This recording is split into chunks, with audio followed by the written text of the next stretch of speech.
ಈ ವಾರದಲ್ಲಿ ರಿಲೀಸ್ ಆಗಿರುವಂತ ಮತ್ತೊಂದು ಸಿನಿಮಾ ದುನಿಯಾ ವಿಜಯ್ ಅವರ ಲ್ಯಾಂಡ್ ಲಾರ್ಡ್. ಈ ಸಿನಿಮಾದಲ್ಲಿ ಬರೀ ದುನಿಯಾ ವಿಜಯ್ ಮಾತ್ರ ಅಲ್ಲದೆ ರಾಜ್ ಬಿ ಶೆಟ್ಟಿ, ರಚಿತಾ ರಾಮ್, ದುನಿಯಾ ವಿಜಯ್ ಅವರ ಮಗಳು ರೀತಾನ್ಯಾ, ರಾಕೇಶ್ ಅಡಿಗ, ಭಾವನಾ ರಾವ್, ಅಚ್ಯುತ್ ಕುಮಾರ್, ಗೋಪಾಲ್ ದೇಶಪಾಂಡೆ ಇನ್ನು ಮುಂತಾದವರೆಲ್ಲ ಆಕ್ಟ್ ಮಾಡಿದ್ದಾರೆ ಈ ಸಿನಿಮಾದಲ್ಲಿ. ದೊಡ್ಡ ತಾರಾಗಣ ಅಂತಾರಲ್ಲ ಹಂಗೆ. ಟೀಸರ್ ಟ್ರೈಲರ್ ಎರಡನ್ನೂ ನೋಡಿದಾಗ ಪಕ್ಕ ಅನ್ಕೊಂಡಿದೆ ಇದು ಸೇಮ್ ಕಾಟೇರ ತರನೇ ಬರಬಹುದೇನೋ. ಎಕ್ಸಾಕ್ಟ್ ಆಗಿ ಅದೇ same story latest version part 2 ಅಂತಾರಲ್ಲ ಹಂಗೆ.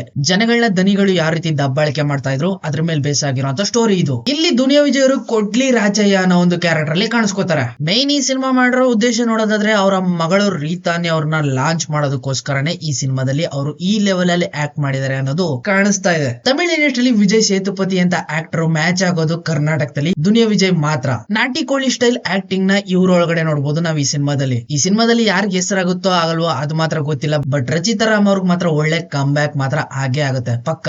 ಆ ಕಡೆ ಕಲ್ಟು ಈ ಕಡೆ ಲ್ಯಾಂಡ್ ಲಾರ್ಡ್ ಎರಡು ಸಿನಿಮಾಗಳಲ್ಲೂ ಕೂಡ ಒಳ್ಳೆ ಪಾತ್ರ ಸಿಕ್ಬಿಟ್ಟಿದೆ ರಚಿತಾ ರಾಮ್ ಅವ್ರಿಗೆ. ಚೆಚ್ಚಿ ಬಿಸಾಕ್ಬಿಟ್ಟಿದ್ದಾರೆ. ಮೇನ್ ಆಗಿ ಇಲ್ಲಿ ನ್ಯಾಯಕ್ಕೋಸ್ಕರ ಯಾವ ದಾರಿನಲ್ಲಿ ಹೋಗ್ಬೇಕು, ಏನನ್ನ ಓದ್ಬೇಕು, ಏನನ್ನ ತಿಳ್ಕೋಬೇಕು ಅನ್ನೋದ್ರ ಮೇಲೆ ತುಂಬಾನೇ ವರ್ಕ್ ಮಾಡಿದ್ದಾರೆ ಜಡೇಶ್ ಅವರು. ಈ ಸಿನಿಮಾದೊಳಗಡೆ ಗಾಂಧಿ ತಾತನು ಕೂಡ ನೋಡ್ತೀವಿ, ಅಂಬೇಡ್ಕರ್ನು ಕೂಡ ನೋಡ್ತೀವಿ, ಹಂಗೆ ಇನ್ನೊಂದನ್ನು ಕೂಡ ನೋಡ್ತೀವಿ. ಗಾಂಧಿ ತಾತನ್ ತರ ಒಂದ್ ಕೆನೆ ಹೊಡೆದ್ರೆ ಇನ್ನೊಂದ್ ಕೆನೆ ತೋರಿಸಿ ಅನ್ನೋದಲ್ಲ, ತಿರುಗ್ಸ್ ಬಿದ್ದು ಲಾ ಪಾಯಿಂಟ್ ಹಾಕೊಂಡು ಹೊಡಿಬೇಕು ಅನ್ನೋ ಒಂದ್ ಪಾಯಿಂಟ್ ನ ಕೂಡ ಅಬ್ಸರ್ವ್ ಮಾಡ್ತೀವಿ. ಇನ್ನ ದುನಿಯಾ ವಿಜಯ್ ಅವರ ಮಗಳು ರೀತಾನ್ಯಾ ಅವರ ಬೆಸ್ಟ್ ಪರ್ಫಾರ್ಮೆನ್ಸ್ ನ ನೋಡ್ಬಿಟ್ಟು ಫಿದಾಗೋದಂತೂ ಪಕ್ಕ. ಇದು ಮೊದಲನೇ ಸಿನಿಮಾನ ಫೀಲ್ ಬರ್ದೇ ಇರೋ ಲೆವೆಲ್ ಅಲ್ಲಿ ಆಕ್ಟ್ ಮಾಡಿದ್ದಾರೆ ಈ ಸಿನಿಮಾದಲ್ಲಿ. ಇನ್ನ ಮೇನ್ ಆಗಿ ಈ ಸಿನಿಮಾದಲ್ಲಿ Raj B Shetty main villain ಆಗಿ ಆಕ್ಟ್ ಮಾಡಿರೋದು ಇವ್ರೇನೆ. ಇವ್ರಿಗೆ ಸಪೋರ್ಟಿವ್ ರೋಲ್ ಆಗಿ ಬ್ರದರ್ ರೋಲ್ ಅಲ್ಲಿ ರಾಕೇಶ್ ಅಡಿಗ ಹಾಗೇನೆ ಅಭಿದಾಸ್ ಇವ್ರುಗಳೆಲ್ಲ ಕಾಣಿಸ್ಕೋತಾರೆ. ಇವ್ರಗಳ ಆಕ್ಟಿಂಗ್ ಕೂಡ ಪರ್ಫೆಕ್ಟ್ ಆಗೇ ಇತ್ತು. ಆದ್ರೆ ರಾಜ್ ಬಿ ಶೆಟ್ಟಿ ಅವರ ಆಕ್ಟಿಂಗ್ ಮಾತ್ರ ಇಲ್ಲಿ ಫುಲ್ ಖತರ್ನಾಕ್ ಆಗಿತ್ತು. ಎಲ್ಲ ಕಡೆನೂ ಇವ್ರ ಆಕ್ಟಿಂಗ್ ನಾರ್ಮಲ್ ಆಗೇ ಇತ್ತು, ಫ್ಲೋ ಆಗ್ತಾ ಹೋಗ್ತಾ ಇತ್ತು. ಕೊನೆ ಕ್ಲೈಮ್ಯಾಕ್ಸ್ ಅಲ್ಲಿ ಸ್ಟೇಷನ್ ಹೋಗ್ಬೇಕಾದ್ರೆ ಕೊಡ್ತಾರ ನೋಡಿ ಒಂದು ಲುಕ್, ಜನ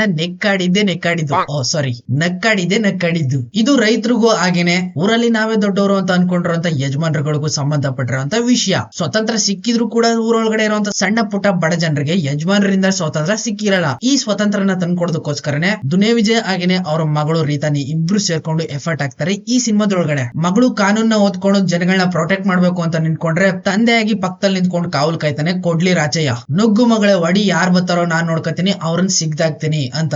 ಆಲ್ಮೋಸ್ಟ್ ಆಲ್ ಸಿಮಿಲರ್ ಆಗಿ ಇತ್ತು ಕಾಟೇರ ಸಿನಿಮಾ ತರಾನೇ. ಏನಂದ್ರೆ ಏನು ಚೇಂಜಸ್ ಇರೋ ಸ್ವಲ್ಪ ಕ್ಯಾರೆಕ್ಟರ್ ಗಳಷ್ಟೇ ಅಲ್ಲಿ ಇಲ್ಲಿ ಪ್ಲೇಸ್ಮೆಂಟ್ ಆಗಿರೋದ್ರಿಂದ ಸೇಮ್ ಸ್ಟೋರಿ ಲೈನ್ ಅಲ್ಲಿಂದ ಇಲ್ಲಿ ಎತ್ತಿ ಹಾಕಿರೋ ತರ ಇತ್ತು. ಸೊ ಆದ್ರೂ ಕೂಡ ಇದು ಒಳ್ಳೆ ಸಿನಿಮಾನೇ. ಪ್ರೆಸೆಂಟೇಷನ್ ವೈಸ್ ನೆಕ್ಸ್ಟ್ ಲೆವೆಲ್ ಅಲ್ಲೇ ಪ್ರೆಸೆಂಟ್ ಮಾಡಿದ್ದಾರೆ. ಏನು ಕೂಡ ಬೇಜಾರಾಗುವಂತ ಮೂವ್ಮೆಂಟ್ ಗಳು ಅಷ್ಟೊಂದು ಕಾಣಿಸಲ್ಲ ನಿಮ್ಗೆ. ಫೈನಲ್ ಆಗಿ ಹೇಳ್ಬೇಕಂದ್ರೆ it's a good watch movie. Family ಜೊತೆ ಕೂತ್ಕೊಂಡು ಆರಾಮಾಗಿ ಒಂದ್ಸಲ ನೋಡಬಹುದು. ಇನ್ನ ಈ ವಾರದಲ್ಲಿ ರಿಲೀಸ್ ಆಗಿರುವಂತ ಕಲ್ಟ್ ಹಾಗೇನೆ ಲ್ಯಾಂಡ್ ಲಾರ್ಡ್ ಎರಡು ಒಳ್ಳೊಳ್ಳೆ ಸಿನಿಮಾಗಳೇ. ಸ್ಟೋರಿ ವೈಸ್ ನಿಮ್ಮನ್ನ ಎಂಟರ್ಟೈನ್ ಮಾಡೇ ಮಾಡ್ತವೆ ಪಕ್ಕ. ಸೊ ವಿಡಿಯೋನ ಆದಷ್ಟು ಶೇರ್ ಮಾಡಿ. ಒಂದೊಳ್ಳೆ ವ್ಯೂಸ್ ಬಂದ್ರೆ ಇದೇ ರೀತಿ ಒಳ್ಳೊಳ್ಳೆ ಕಂಟೆಂಟ್ ಗಳನ್ನ ಮಾಡಿ ನಿಮ್ಗೆ ಎಂಟರ್ಟೈನ್ಮೆಂಟ್ ಮಾಡ್ತಾ ಇರ್ತೀನಿ. ಸಿಗ್ತೀನಿ ಮುಂದಿನ ನೋಡೋದಲ್ಲಿ. ಎಲ್ಲರೂ ಗಾಯ್ತಾರೆ. Keep watching.